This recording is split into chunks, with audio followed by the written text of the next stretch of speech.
George Soros, gran magnate internacional que abiertamente milita en las políticas globalistas. Resulta que sus vínculos con el gobierno Sánchez, con Pedro Sánchez en particular, son particularmente llamativos.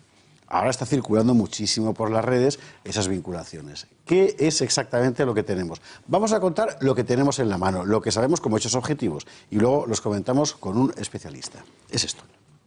Hace solo 24 horas que se ha constituido el nuevo gobierno de Pedro Sánchez y ya planea la sombra de George Soros sobre su ejecutiva. Ella es Arantxa González Laya, la nueva ministra de Exteriores. Ha sido la presidenta de la Fundación International Gender Champions, una plataforma que se define así en su página web. Es una red de liderazgo que reúne a tomadores de decisiones femeninos y masculinos decididos a romper las barreras de género y hacer de la igualdad de género una realidad laboral. A finales del año pasado, la Fundación de González Laya recibía un premio por sus proyectos innovadores de la plataforma Paris Peace Forum. Mirando la página web de esta plataforma, encontramos que uno de sus socios estratégicos es la Open Society Foundations, una fundación que pertenece a George Soros. Pero la relación del PSOE con el magnate George Soros no es nueva. En septiembre de 2019, Sánchez se reunía en Estados Unidos con varios fondos de inversión de Wall Street, entre los que se encontraba el de Soros. De hecho, Sánchez tuvo la oportunidad de hacerse un selfie con el hijo del magnate, Alexander Soros, asistente a la reunión y que trabaja en las empresas de su padre. A los pocos días de este encuentro, uno de los fondos de Soros aterrizaba en Indra, una empresa con participación del Estado con una posición bajista.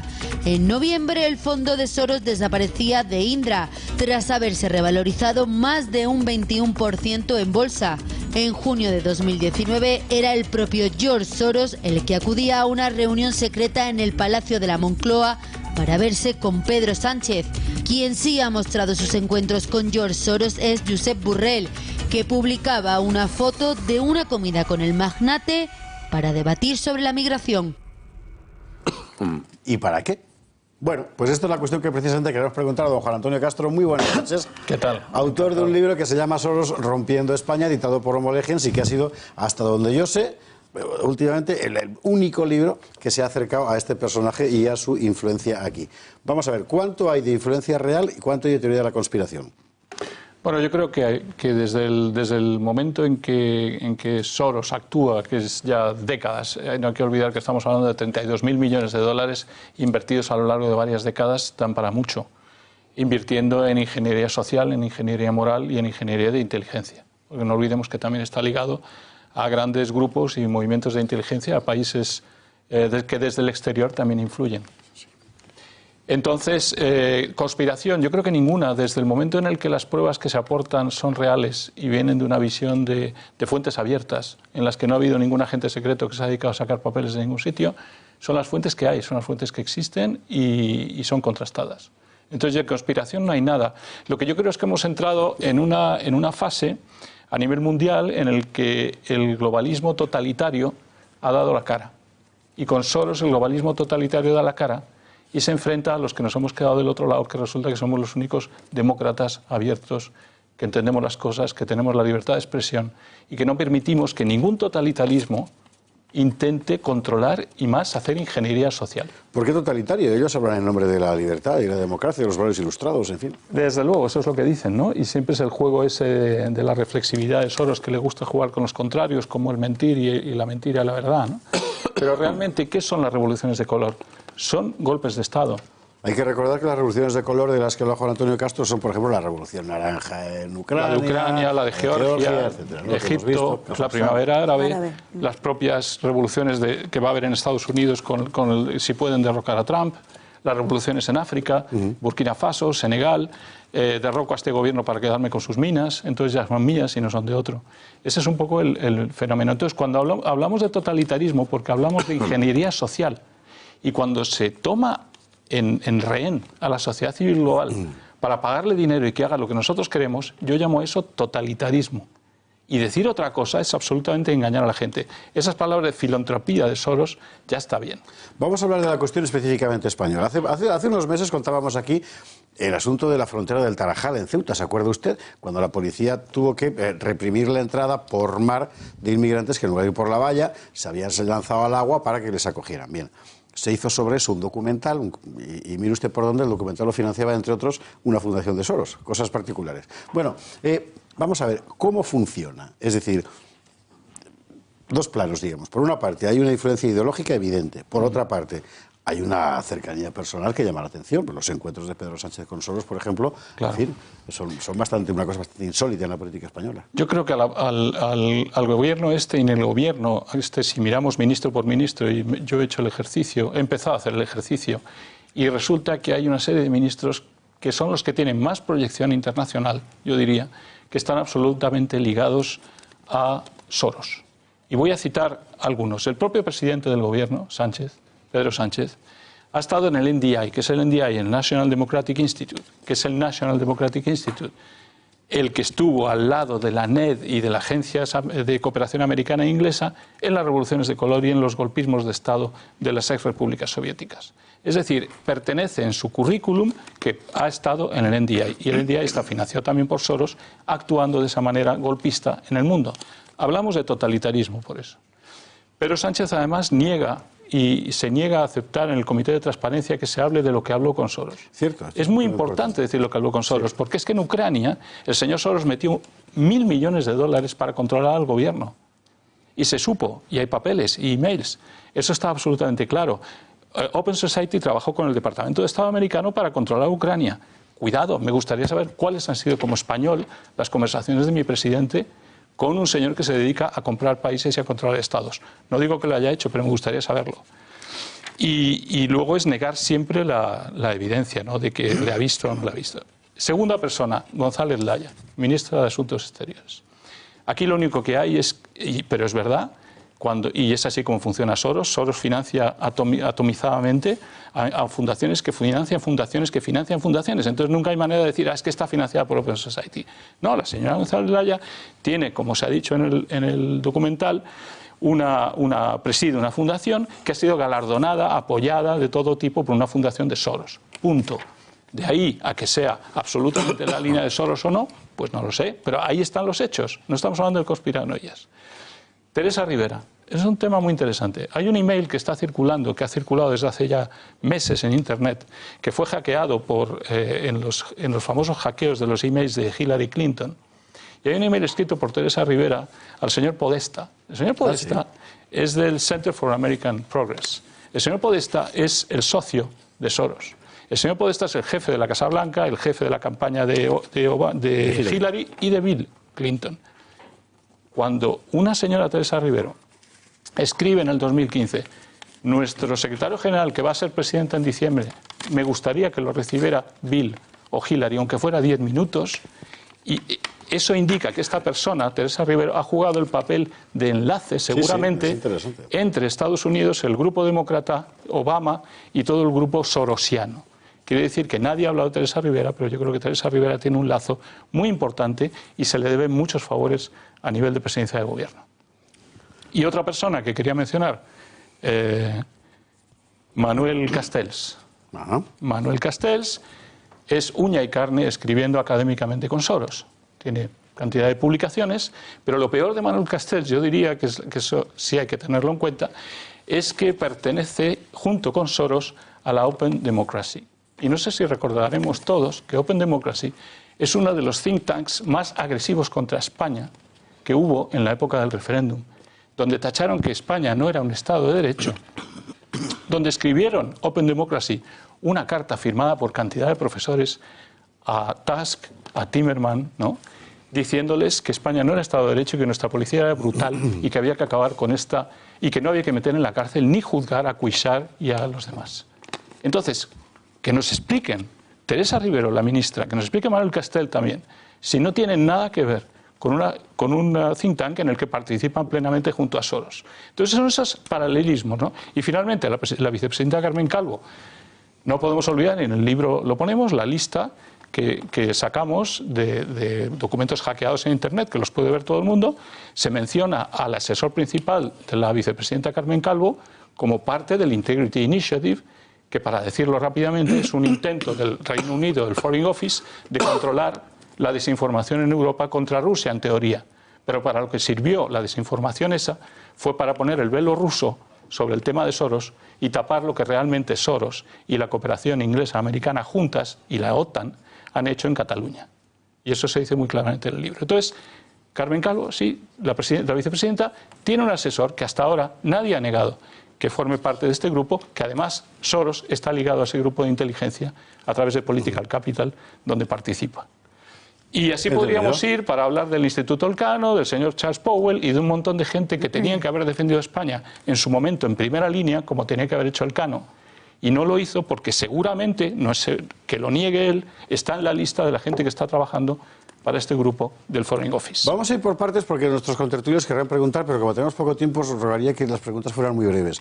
Román Cendoya le señalaba antes, en primer lugar, porque él trabaja habitualmente en el mundo hispanoamericano, donde la influencia de las redes Soros es muy intensa. Exactamente, el libro, enhorabuena, es buenísimo, merece la pena leerlo, hay que comprarlo y además se lee de un tirón porque uno siente que Open Society es como la organización Electra, los malos de James Bond. Sí. Siempre con James Bond está Electra. Bueno, pues Soros es Electra y se explica muy bien en el libro. Y la reflexibilidad es la construcción del mundo a través de la posverdad. Manejan como nadie las palabras bonitas, sociedad abierta, sociedad... Y es el capitalismo radical más duro que uno puede leer, en el que encima está involucrada la izquierda con su agenda social. A mí me llama mucho la atención porque en América Latina lo que se pone de Cataluña está pasando ahora en Perú, lo que podía ser aquí la DX Technology, allí es IDL Reporteros, lo podemos ir aplicando en distintos países el mismo modelo que es el de la revolución de los colores que ya hablabas antes y que en lugar de ser pacífica siempre termina con violencia porque es el fallo que tiene este modelo en el que él invierte muy poco dinero pero se lo lleva todo. Y a mí lo que me gustaría es preguntarte sobre la presencia de la DX Technology en el que se juntan Roures, Soros, la familia Carulla, aparecen los del Pino, Koplovich, Abelló, Gala.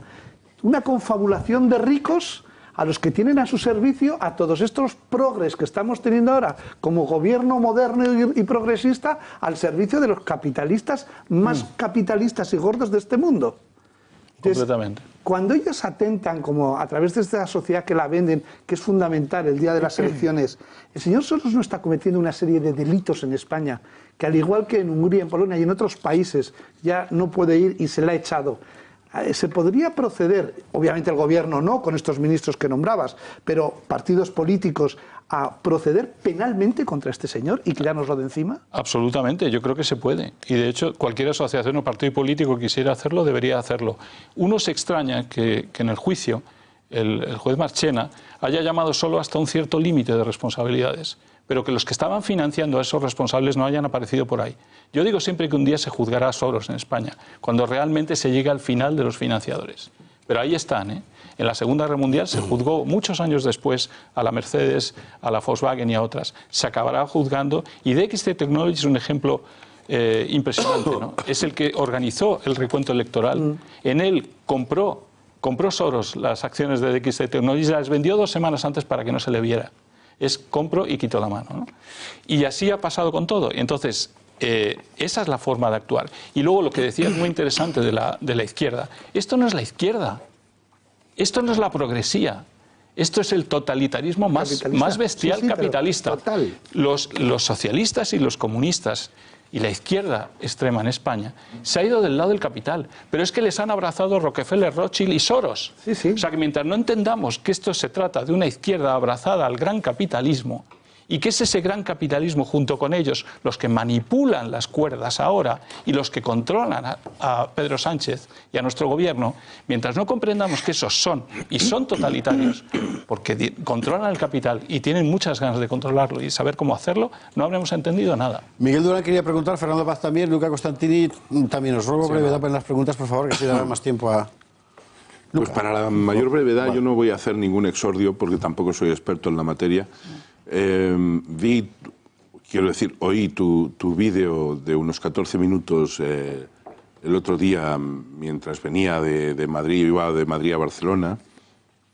Es un vídeo muy interesante, yo recomiendo que quien tenga oportunidad lo escuche. Y también que coja el podcast del Gato, de tu comparecencia hoy aquí. Pero, claro, la pregunta me puedes decir que la respuesta es obvia. Sin embargo, como te la pregunto, te la hago concretamente en relación a España, ¿cuál es la explicación a tu modo de ver, según tu criterio, de que un tema tan lacerante y tan claro como este no tenga, sin embargo, prácticamente ningún eco en los medios de comunicación convencionales? Y la segunda pregunta que te quiero hacer, también de forma muy directa, es, cuando te enfrentas denunciando una cosa así, ¿no te tiembla un poco el alma? Bien, contesto la segunda primero. El temblor de alma es miedo, ¿eh? Sí. No, bueno, yo creo que estoy ya en una edad y he estado 20 y tantos años en Naciones Unidas, soy profesor de universidad, estoy prácticamente a unos años de jubilación, aunque no me jubilaré jamás, no me pueden quitar nada. Y yo creo que de todas maneras a Soros, por mucho que te metas con él, mientras no le hagas mucho dañito, yo creo que no te hace nada. Pero en fin, esa es la segunda pregunta, ¿no? No la verdad es que ningún temor. ¿La primera? La primera es la de por qué los medios. Bueno, pues yo me dirigí cuando se descubrieron todas estas 400 interrelaciones que demostraban que Soros estaba en el centro de la actuación del proceso catalán de sedición y rebelión. Cuando me encontré con eso, se llevó al juez Llarena y se llevó a la policía, a la UDEF. Y, por supuesto, se llevó a los periódicos principales. Pero es que nos encontramos con un portazo. ¿Cómo no va a dar un portazo el país que el grupo Liberty le salvó con 600 millones en el 2010? ¿Cómo no va a dar un portazo? ¿Cómo no lo va a dar el Confidencial, que forma parte del Integrity Initiative y que está pagado también por Soros y el Foreign Office británico? Pues claro que te da un portazo. Lo que hay que preguntarse aquí es que si vale la pena luchar por la libertad de expresión todavía y hacer volver a todos estos grandes medios a donde deberían estar. Y quizás en la labor de los que debemos hablar. Hay más medios, Juan Antonio, más. ¿Sí? Hay más, está, pues, no sé, por citar, pues más medios, no quiero decir nombres, pero no solamente están los dos que tú acabas de decir. No, esos son los que han dicho que no, sobre todo. Digo ¿Y los demás? ¿Tú por qué crees que...? No es por constreñirte más todavía. No, pero yo creo que es que también hay desconocimiento. Este tema de Soros se hablaba como si fuera el 666, el demonio, sí. Bilderberg, y era todo conspiranoia. Y había conseguido que fuera conspiranoia. Gracias a Dios vamos logrando que no lo sea. No es conspiranoia, es pura verdad y tenemos un gobierno con él. Don Luca Costantini. Bueno, yo quería saber si, porque no ha salido de momento, pero si entre Soros y en este caso Podemos, que es el socio de gobierno del PSOE, pues hay algún tipo de relación. ¿Nos puede explicar algo al respecto? Y el papel de Soros con respecto a la Unión Europea, porque si bien hemos hablado de que España, bueno, hay un interés, pues, una actividad, digamos, por ejemplo en el tema catalán, de alimentar cierta tensión, me gustaría saber cuál es la posición de este hombre, de su grupo que él capitanea, con respecto a la Unión Europea. Bien, se habla mucho, respecto a la primera pregunta, se habla mucho de una famosa reunión que hubo entre Pablo Iglesias, Roures, que tuvo lugar antes del referéndum y en la que hubo una cierta coordinación y digamos, ir juntos hacia ese proceso y hacia esa sedición. O sea que, y luego no olvidemos también que Soros es el gran financiador de Occupy Wall Street, que es un movimiento parecido al de Podemos, y seguramente hay demostraciones también de que tiene una relación directa. A través, hablemos de Bolivia, Venezuela y todo lo demás. O sea, el dinero no se lo da directamente, seguramente, y no estoy diciendo aquí que se lo dé, y no lo estoy afirmando, pero que a través, como hace siempre Soros, fundación a fundación, termina uno por un país y el país termina dándotelo. Yo sí creo, pero si es que la izquierda no es izquierda ya, estos señores están jugando con el capital. Noelia Combreda, por favor. Sí, bueno, este señor yo le veo una fijación a Europa. Sí, ¿Cuál es esa fijación? Sí. ¿Es tema financiero? ¿Es tema de que quiere destruir los Estado-Nación, que lo he leído en tu libro? Me gustaría que nos explicaras un poquito esto. Si tiene que ver con financiación en el separatismo catalán, vasco, o si también tiene que ver algo en el movimiento 15M. Es interesante. También se une con la pregunta de la Unión Europea, que no había contestado. Sí. El control en este momento de la Unión Europea y de sus instituciones por parte de Soros, sus fundaciones e incluso europarlamentarios, hay 200 en la legislación anterior, en la legislatura anterior de europarlamentarios, 226 alineados con Soros, de los cuales 24 españoles, y de esos 24 el 85% Partido Socialista, Izquierda Unida y Podemos. Quiere decir que los alineados con Soros son esos, ¿no? Ha conseguido a través del Consejo Europeo de Relaciones Internacionales, de Friends of Europe y de una serie de think tanks importantísimos en Bruselas controlar a la Comisión. Controla la mayoría del pensamiento y de la opinión. De las 20 think tanks que dan la opinión, realmente 10 pertenecen totalmente a Soros y son los que guían la opinión internacional de la Unión Europea. Pero a lo que voy es a un seminario que hubo en Ginebra hace 3 meses en el que fue el vicepresidente del Parlamento catalán y muchos expertos internacionales, y la palabra que se repitió allí constantemente fue naciones sin Estado. Ya no vamos a tener un conflicto independentistas Estado español. Vamos a tener un conflicto europeos pensando en naciones sin Estado, independentistas contra el Estado español, que busque defender su soberanía. Y todo aquel que busque todavía defender su soberanía en Europa va a tener en contra una nueva noción, unos nuevos conceptos y unas nuevas líneas que están empezando a cuajar gracias a Soros y que son las naciones sin Estado. Y Cataluña, País Vasco, Escocia, norte de Italia, tantos candidatos en este momento para eso y tan fáciles de controlar desde un solo lugar. Esto no es nuevo, ¿eh? Hitler ya lo hizo, ya lo tenía planeado. Se llamaba la Europa de los pueblos. Pero es contradictorio con su otanismo. ¿Con su vínculo con la OTAN y la industria armamentística, porque las naciones sin Estado, destinando el 1,4 del PIB, que en Cataluña son 4.000 y pico millones, como dices, que tendrían que rearmarse y comprar armas a los americanos, es contradictorio desmontar los Estados para montar naciones sin Estado, pero que haya una OTAN en la que tienes que vincularte como Estado. Es decir, el modelo es puramente capitalista, basado en unas teorías que se caen por sí mismas. Tiene razón, en cierto modo. O sea, es un modelo capitalista centralizado en Bruselas, controlado por el globalismo totalitario y con una OTAN militar que pueda garantizar que todo eso cuaje. Y el capitalismo entonces se desarrolla. Por eso Rockefeller, Rothschild y los demás están a favor de que se produzca un proceso así. Pero esto es mucho más gordo, porque si eso es la verdad, va a haber que luchar contra esos conceptos en Bruselas. Claro. Fernando Paz, última pregunta. Bueno, el objetivo es la destrucción del Estado-Nación, porque el objetivo es, en realidad, acabar con las soberanías nacionales, y es destruirlo tanto por arriba como por abajo. Está fomentando el separatismo en muchos sitios y, a la vez, las cesiones de soberanía, en el caso, por ejemplo, europeo, a Bruselas, de una forma abierta y descarada. Y yo quería preguntar, al hilo de la función que han hecho todas estas ONGs de Soros, todas estas organizaciones de Soros, de nuestros queridos socios atlantistas, norteamericanos y británicos, y no me canso de subrayar esto, la labor de algunos países que ha habido también, en el caso de Bélgica, algunos más poderosos, tipo Israel, que también han estado detrás de todos estos asuntos. ¿Qué papel ha jugado aquí un partido ahora pequeño, pero que en su momento era el recambio del sistema, ideado como tal, que es Ciudadanos, donde ha tenido gente muy caracterizada, como el caso de Garicano, que ha sido un hombre de Soros en España? Completamente. Bueno, yo creo que lo hemos visto lo que ha pasado, ¿no? A mí me da la sensación que hay un momento dado en el que Soros deja caer a Ciudadanos. Y es a partir de ahí donde cae todo. No lo puedo afirmar, pero tiene toda la pinta.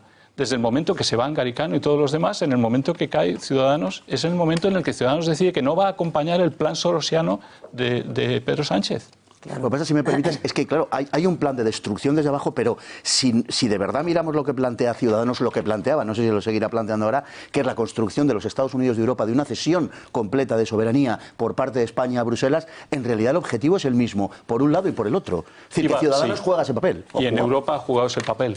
Pero en España se ha enfrentado a Sánchez y eso le ha costado carísimo. Sí. Y dijo en su discurso de investidura Pedro Sánchez una frase que ha pasado desapercibida asombrosamente, pero que textualmente decía que queremos una España federal en una Europa unida.